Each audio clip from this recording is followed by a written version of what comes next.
35 years or so of investigating this, and I'm sure many years of that people really weren't willing to listen to you. How does it feel that now finally your people are waking up to your research and your investigations, and what do you see for the future? Well, it's very rewarding to see the public become increasingly aware of these monsters.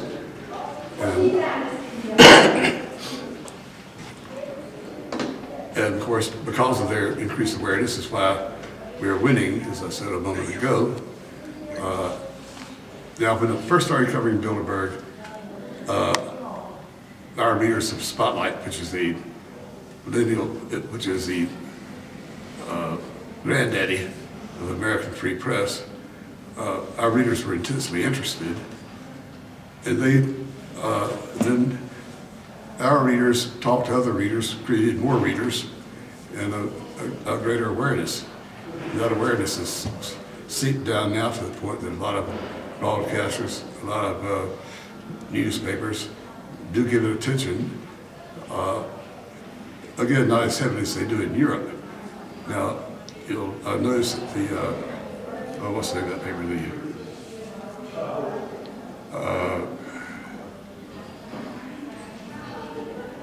The name escapes me. In the States?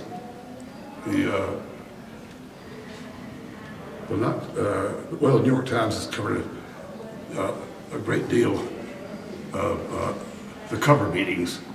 There's NATO meets in Brussels, a short flight with the Secretary of Defense to hear where he is.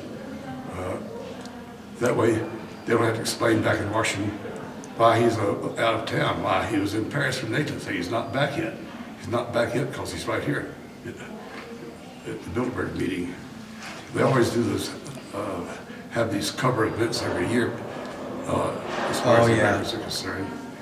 And they have another thing happening in Berlin, which is also another cover, but it's still a short hop, and they're hopping. For them. Okay, Mr. Anderson, do you have a few questions you can ask Mr. Tucker? Yeah, I just need a glass of water real quick. Okay, sure. I mean, I'm parched. And Angie, kind of kneel down right there and film us as they... My God.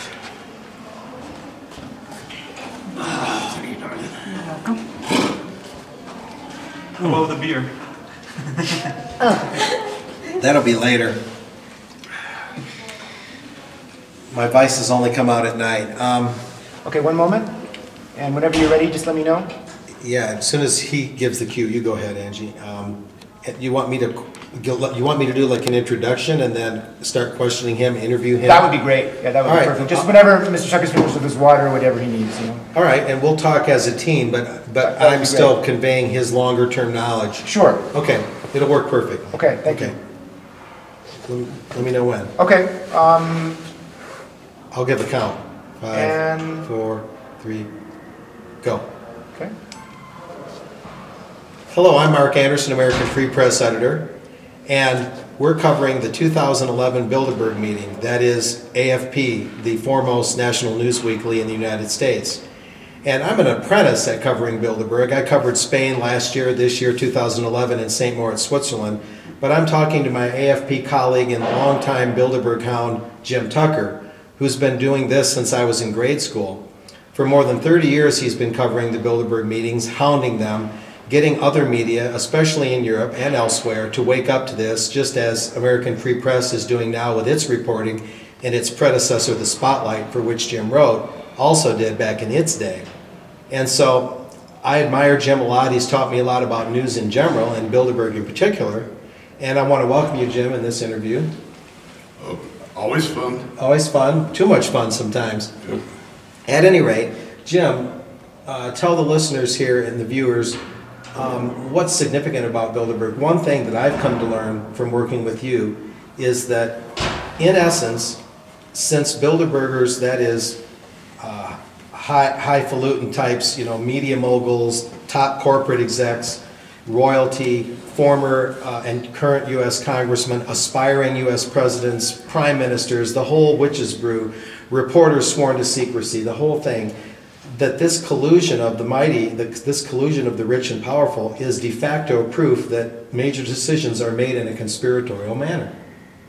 Yes, by covering Bilderberg, I've been able to do advanced stories of Clinton's bombing of Kosovo, for example. President Bill Clinton is the most bloody-handed draft dodger who ever disgraced the White House. I mean, he dodged a draft. It was not 4F or anything like that. He just stayed out of the country until he was past the draft age that Lyndon Johnson had set for Vietnam, or the others are the first person called for one of those wars.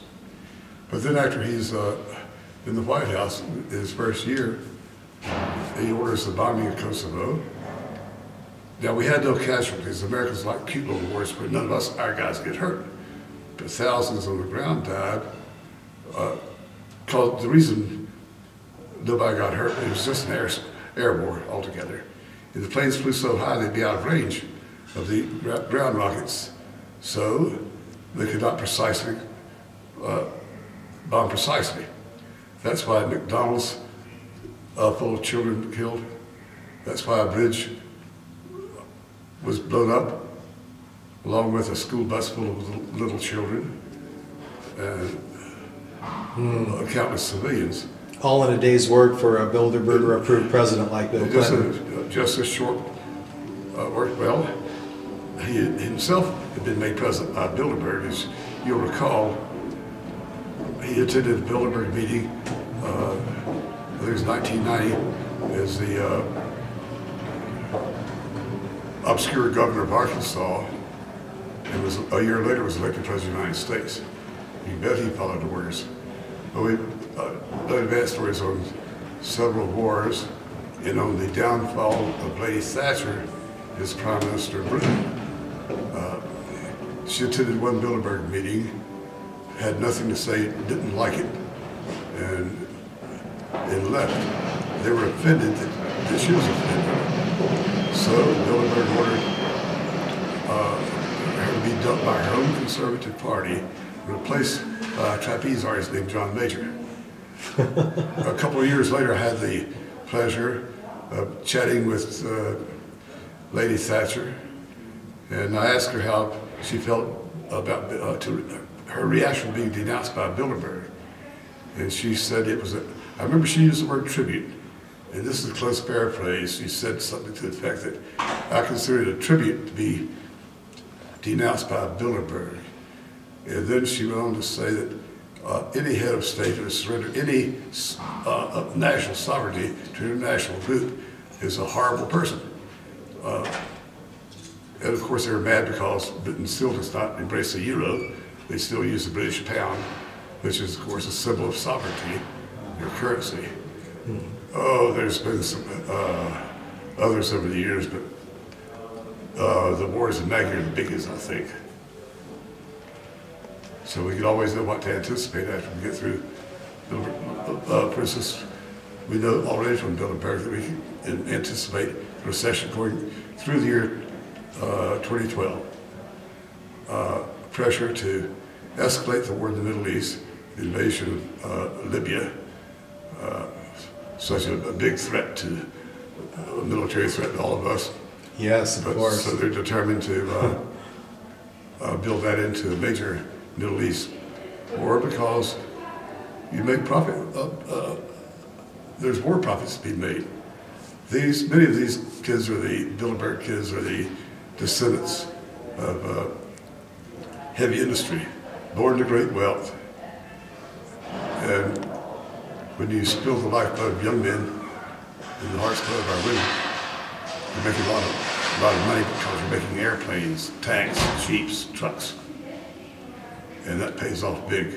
War is business, more so all the time, big business. In fact, every war we've had afterwards, it's been discovered great war profiteering in all of our wars, even back to the War of 1812. Yeah, very, very sobering And fact. it's typical of all countries, I believe, that war profiteering. So Bilderberg, it's rare for them to encounter a Lady Thatcher, a national leader who will forego their sovereignty draining policies and actually stand up for national pride, national identity. We see the Swiss president this year, 2011, Doris Leitard, attending. We see Swiss civil law enforcement, Mrs. Barbara Genome Steiner, attending, even though a national counselor of Switzerland, a legislator, Dominique Betig, had warned her that Switzerland should not host rogue characters like Bilderberg, and in fact she should prevent them from meeting in Switzerland in the first place. What does Genome Steiner do? She attends the Bilderberg meeting. And so the Lady Thatchers of the world are rather rare. Here, even in the independent-minded Switzerland, we see officials buckling under and going to these plutocratic gatherings. But what do you make of that? The high and mighty have a way of seducing people, don't they? Well, yes, when they flattering them. When you make you president or help make you head of state, then you have to be a good boy and follow orders. I know of no other head of state who has bucked Bilderberg, including American presidents. You can only think of Lady Thatcher as having concretely and openly and definitively bucking Bilderberg. Yes. So that's American a rare presidents thing. cannot attend for the simple reason that the White House press office puts out a detailed accounting of his time each day. So to the point where they'll say 11:33 a.m. President rides bicycle until 11:45 a.m. President gets off bicycle at 8:46 and walks to the Rose Garden, arriving at 8:59. The whole day, it's the size of a paperback novel. So there's just no way a president of the United States can simply not be accounted for even an hour, much less a day or two at Bilderberg. But a high White House official is there. I've just got this, I haven't seen which one yet, but there always is. And also Secretary of State, Defense, Treasury, other cabinet members, high officials throughout the government. But bankers. the key is that the aspiring president, the would-be president, Barack Obama in Chantilly, Virginia at Bilderberg before he was president, possibly Texas Governor Rick Perry, who might enter the GOP field seeking that nomination for president. The aspiring president is, of course, fair game for Bilderberg, and in fact, we're looking for the possibility of Texas Governor Rick Perry being there this year, as you know. So once you're president, as you say, your time is too accounted for, but they sure have a way of making the would-be president step into their circle to get their approval, as Bill Clinton, as you explained earlier, and possibly Rick Perry on the Republican side. So that's something they really concentrate on. Yes, often Bilderberg will invite maybe an American senator or governor they think might be a presidential material. If he's invited back for a second Bilderberg meeting the next year, start thinking about him as a presidential candidate. If they don't invite him back, that means they've tossed the bone away. Now, it could be they were afraid this guy wouldn't be obedient enough, or he'd be hard to elect. But let's say the guy's invited back for a second year, you're not sure he's a potential president. Correct. Now, Rick Perry, the Texas governor, was there, as you reported, yes, in 2007 in Istanbul, Turkey, one of the rare instances when the Bilderberg held a meeting that was not in a more Western-like nation. But there was Perry, Istanbul, Turkey. Now there's this possibility he might leave the midterm Texas governorship, just like George W. Bush did before him when Rick Perry was lieutenant governor. So now all eyes are out for Rick Perry, aren't they? And possibly showing up this year, which would mean his second Bilderberg meeting in less than 5 years. Well, I haven't had a chance to check Bilderberg's announce list. Now it's possible if they've got him here. Well, I need to check Texas newspapers and see if he's on some kind of a mission to Britain or Berlin or some convenient European spot. Yes. So he could pop in and not be listed. It'd be very impolitic for him to let the Texans read about him attending another Bilderberg meeting. Yeah, it would not be good. His knickers in a knot last time. Well, that's certainly something to watch for here. roughly in the middle of the 2011 Bilderberg meeting in St. Moritz, Switzerland, in the eastern part of the country, in Canton Graubünden. Anyway, Jim, moving on, as we go through this Bilderberg meeting this year, are you looking for any new developments in terms of war and peace, monetary policy, or continuations of existing operations that Bilderberg might grab onto or enlarge or modify? Do you think any other austerity measures like the IMF measures for Spain, Greece, Portugal, Ireland, do you think anyone else is in their sights? And a particular question is Switzerland's, whose traditions are so contrary to the Bilderberg central rule model, because Switzerland has this home rule, grassroots, direct democracy. Do you think Switzerland could be in their crosshairs possibly? And are they looking at forcing Switzerland into the European Union, since it's virtually the only European country that's not part of the EU, nor is it part of NATO? Do you think that could be part of their goal, get Switzerland into the fold? It very well could be, but I don't think they'll succeed. One would hope not. I don't think the Swiss take them that seriously. Do you think meeting in Switzerland is more than just a convenience? Do you think that it has more meaning, possibly? I don't know. Well, they've been to Switzerland over the years about 4 times. Never in St. Marie before, but... okay. So in the course of their existence, this is about the 4th time in Switzerland? During the course of their existence, yes. So it remains to be seen, are you saying, whether Switzerland will suffer any particular consequence from them being here? I kind of doubt it.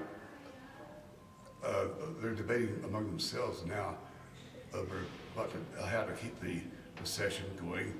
They're debating about whether or not to raise interest rates or control interest rates, which will work better as far as controlling the economy of the world. They look at the big picture, yes, oil prices, energy. And they also hope to create a World Department of Treasury under the United Nations. Another one of their big picture items, yes. Another step toward world government. So the particular Swiss situation remains to be seen. How about matters of war and peace? Even if Switzerland doesn't get the Irish or Greek austerity treatment a la IMF, do you think that they're going to keep this Libyan debacle going indefinitely, even while we still operate in Afghanistan and Iraq? Yeah, they're going to try to. Now, Henry Kissinger publicly poses as a peace advocate. Inside Bilderberg, he said keep the war in Afghanistan going, and we'll have to have a residual force there 18 months from now. And he's all part of the troop surge that Barack Obama ordered as part of the withdrawal program. Now, Obama is an obedient Bilderberg boy. They understand his political problems. In fact, they're very disturbed that Congressman Ron Paul's legislation to get us out of the war got so many votes. It didn't come close to passing 140 votes. But in years past, it only needed 2 or 3 votes for Ron Paul and maybe a couple of other brave House members. But 140, they're disturbed over that because that could translate into the House not voting to fund the war in the next budget. Mm-hmm. They can set up a rule where you got to have 60% to pass the Senate, and may not be able to get it past the Senate if the public demand for peace is so strong that it'd be politically risky to support the war. So even these high and mighty ivory tower types are very sensitive if the people and their representatives in Congress reach a certain threshold to cut war funding. So they're not totally indifferent to the pulse of the public. They're very watchful of these things. And then, of course, they're going to try and counteract them, I would think. Well, I think once we keep wars going, it was...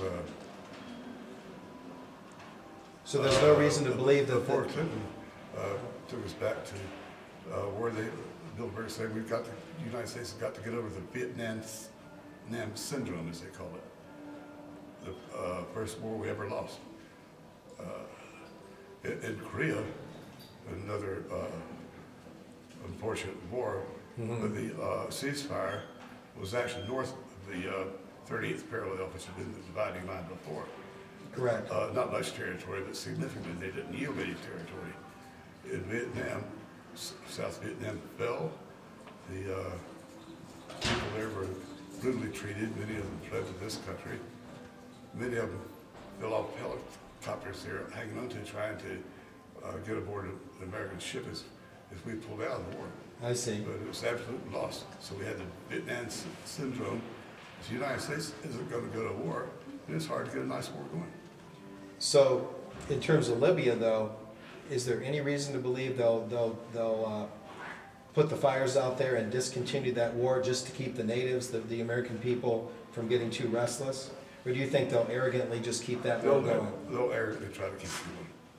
Very unfortunate. It's such a drain on our blood and treasure, and the disfigurement of our young men and women, and the deflated deaths where they say the killed or the war dead is 6,000 or 7,000, when that only is killed in action, and the actual war dead is those that die later of illnesses and disease.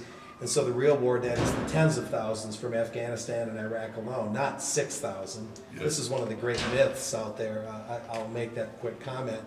At any rate, Jim, do you think Bilderberg, with all the press coverage that's growing so much in Europe, American Free Press holding line every year, of course, American media waking up a little bit, do you think they'll keep meeting the way they are, or do you think they'll stop having Bilderberg meetings, or modify them a lot? Are they going to keep doing the same old thing as the publicity grows? And they'll keep trying to find ways to hide the meeting place.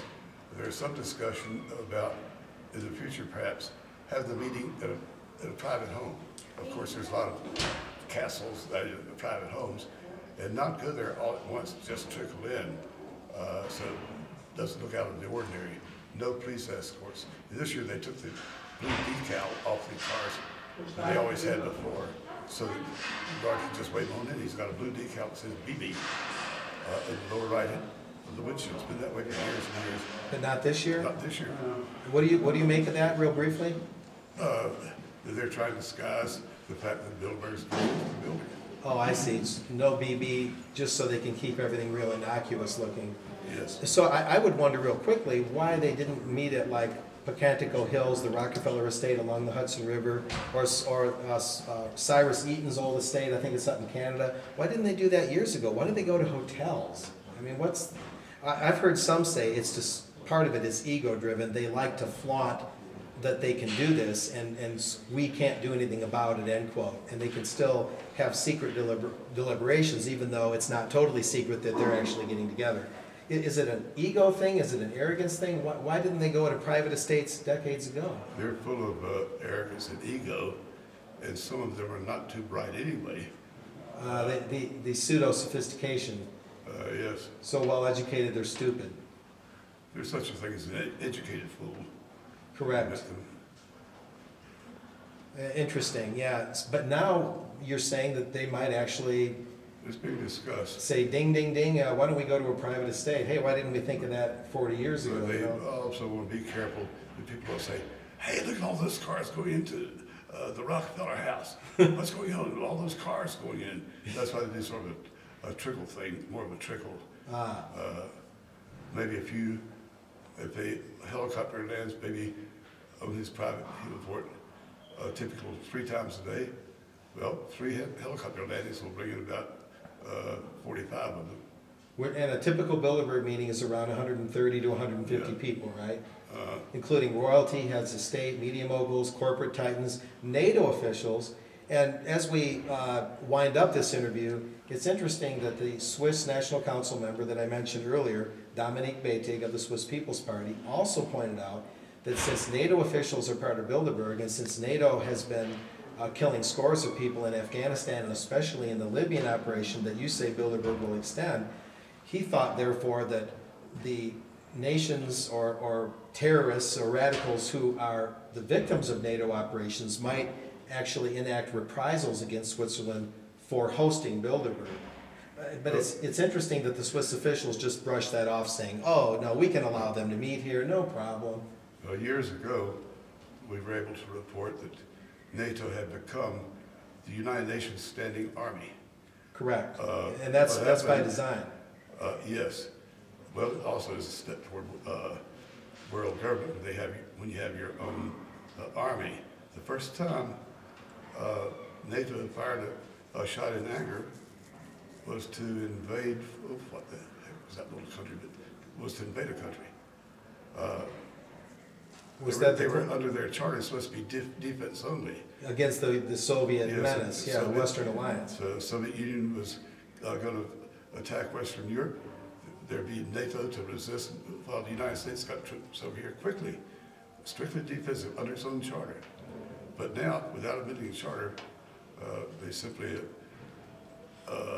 announce that in the future, NATO will operate only at the direction of the United Nations, and the United Nations will decide where and when and who NATO fights. We didn't see great resistance to it. Our own country, which supplies and bankrolls the giant share of NATO. And many Bilderberg is affiliated with the UN and NATO, as noted. American soldiers wearing blue NATO helmets, taking orders from some foreign officer, has been translated into English. Completely unconstitutional. Yes, for Americans to serve under any flag but Old Glory. And I think a lot of countries probably have that in their constitution, or at least very much in their policy, that the only fighting we do is under our own flag, not the flag of the world government. Well put, Jim. So, Bilderberg, all the exposure, are they weakening? A lot of them are the older members, the octogenarian tyrants, Henry Kissinger, David Rockefeller. They're not long for this world. Do you see their demise in any way weakening Bilderberg as they pass on to the great? Well, they always pass the torch. The Rothschilds pass the torch down. The younger Rothschilds. Yes. Well, for years, there's always a guy named Rothschild who will succeed a guy named Rothschild at Bilderberg. In fact, when I first started chasing Bilderberg, I thought Evelyn Rothschild was a female, but it's male, of course. Yeah, I was surprised to find that too. A guy named Evelyn, you know. But I've heard you say in other venues that you do believe they're weakening, maybe losing their grip a little due to all the exposure. Oh yes. Are the lights getting too bright for them? Yes. Well said. Yeah, and at the very least, even they are having to be somewhat tacitly open, right? They're starting to put out name lists and watered down press releases, at least acknowledging the public to a point, right? Well, over the years, if only for window dressing. Over the years, they've done that when enough newspapers would demand it, especially larger newspapers, because they don't. The Irish Times would take another bite out of their butts. They don't. The Guardian would take another bite out of their butts. Oh, so they figure that'll at least calm them down a little bit. It'll be a little bit less harsh. Because if we don't come to the list, there'll be big stories, strong editorials about the big secret. Why? Yeah, where's the list? Where's the press release? Where's the press conference? Do you see Bilderberg having an official press release and or press conference, any kind of formal announcements this year? Or so far, are you seeing just hush-hush? I don't think they will. They tried it once many years ago. A press conference? After the Bilderberg meeting. Mm-hmm. They didn't like the questions, especially mine. And they didn't like the press coverage, so they said never again. So the press conference didn't go very well. Not by their standards, by my standards, went very well. Interesting. Well, we've been talking with Jim Tucker, the lead Bilderberg hound in the world, really. And I'm his apprentice, Mark Anderson of American Free Press, for which we both work. And we've been discussing Bilderberg 2011 as well as its history and future prospects. Any parting words, Jim? Yes, I've got to get to the bank and get some money. Yes, anyway, thanks for listening out there at AmericanFreePress.net and viewers of other programs that may carry this interview. And we'll see you next time. online and in the newspaper, American Free Press. Thank you.